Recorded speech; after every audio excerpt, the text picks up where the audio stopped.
Kerala fire and rescue സർവീസസിന്റെ പുതിയ ബാച്ചിലെ 315 fire and rescue ഓഫീസർമാരുടെ passing out parade നടന്നു. തൃശൂരിലെ കേരള ഫയർ ആൻഡ് റെസ്ക്യൂ അക്കാദമിയിൽ നടന്ന പാസിംഗ് ഔട്ട് പരേഡ് മുഖ്യമന്ത്രി സല്യൂട്ട് സ്വീകരിച്ച് ഉദ്ഘാടനം ചെയ്തു.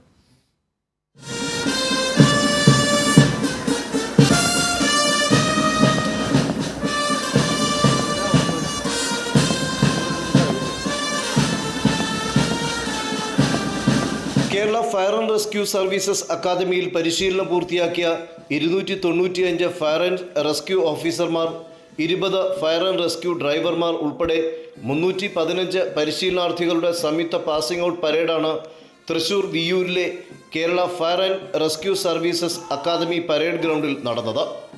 പരേഡിൽ മുഖ്യമന്ത്രി പിണറായി വിജയൻ സേനാംഗങ്ങളുടെ സല്യൂട്ട് സ്വീകരിച്ചു. പിന്നീട് മുഖ്യമന്ത്രി പരേഡ് പരിശോധിച്ചു. ഫയർഫോഴ്സ് സേനയുടെ ആധുനികവൽക്കരണം അന്തിമഘട്ടത്തിലാണെന്ന് മുഖ്യമന്ത്രി പറഞ്ഞു.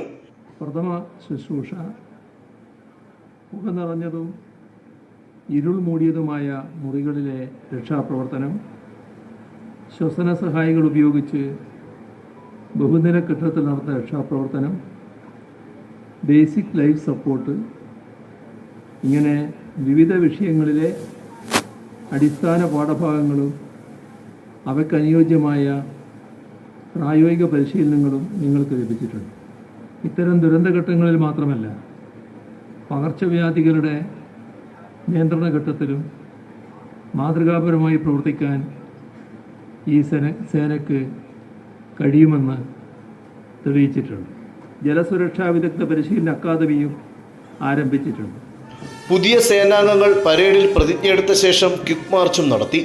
അഗ്നിരക്ഷാ സേനാ മേധാവിയും Kerala fire and rescue services, civil defence, home guards director ജനറലുമായ K Padmakumar, academy director MG Rajesh, fire and rescue services administration director Arun Alphons, fire and rescue services technical director M Naushad എന്നിവരും പരേഡിൽ സല്യൂട്ട് സ്വീകരിക്കുകയായിരുന്നു. പരിശീലനത്തിൽ മികച്ച പ്രകടനം കാഴ്ചവെച്ചവർക്കുള്ള സമ്മാനങ്ങളും ചടങ്ങിൽ വിതരണം ചെയ്തു. Fire protection, fire fighting, industrial fire safety, mountain rescue, വെള്ളത്തിനടിയിലെ രക്ഷാപ്രവർത്തനം, വെള്ളപ്പൊക്ക രക്ഷാപ്രവർത്തനം, സെൽഫ് റെസ്ക്യൂ, വിവിധ രാസ അപകടങ്ങൾ കൈകാര്യം ചെയ്യുന്നതിനുള്ള പ്രാവീണ്യം, പ്രഥമ ശുശ്രൂഷ എന്നിവ ഉൾപ്പെടെയുള്ള 4 മാസത്തെ അടിസ്ഥാന പരിശീലനമാണ് പുതിയ ബാച്ച് നേടിയിരിക്കുന്നത്. കൈലി ന്യൂസ്, തൃശൂർ.